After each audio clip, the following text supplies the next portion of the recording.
एक छोटा देश जिसने अमेरिका और चीन के साथ एक ही समय में युद्ध किया और चीन के कई शहरों पर कब्जा कर लिया। उसकी युद्ध नीति ने अमेरिका को हिलाकर रख दिया और अमेरिका के न चाहते हुए भी वह कम करने पर मजबूर कर दिया। 1937 जापान तेजी से औद्योगिक ताकत बन चुका था, लेकिन उसके पास एक बड़ी समस्या थी, कच्चे माल की कमी। तेल, लोहे, रबर, ये सब जापान के पास नहीं थे। उसकी नजर पड़ी चीन पर और फिर शुरू हुआ सिनो जापानी युद्ध। जापान ने चीन पर धावा बोल दिया। बीजिंग, शंघाई, नानाकिंग, एक एक करके जापानी सैनिकों ने इन शहरों को आग में झोंक दिया। हजारों निर्दोष लोग मारे गए, लाखों बेघर हो गए। दुनिया इस नरसंहार को नानकिंग का कत्लेआम कहती है। दुनिया की बड़ी ताकतें देख रही थीं कि जापान बेकाबू हो चुका है। चीन पर हमला करना एक चेतावनी थी कि जापान अब एशिया का मालिक बनना चाहता है।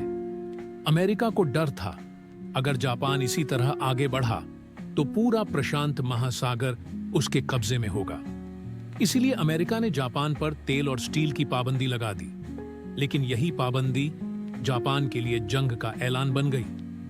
जापानी प्रधानमंत्री तोजो और एडमिरल यामामोटो ने मिलकर एक गुप्त योजना बनाई।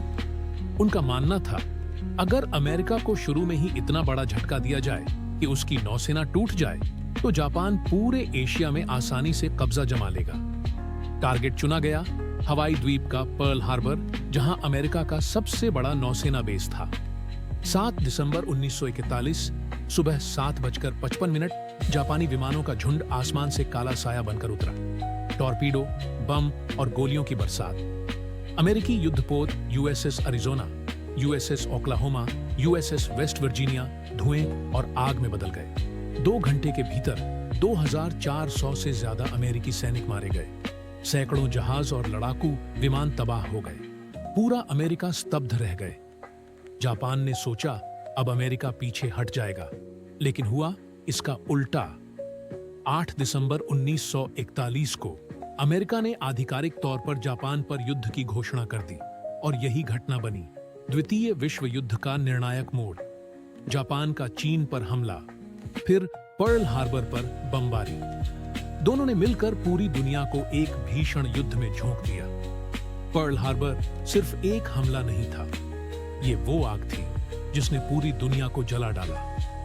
दोस्तों, इतिहास हमें यही सिखाता है, कभी किसी देश की महत्वाकांक्षा पूरी दुनिया को संकट में डाल देती है।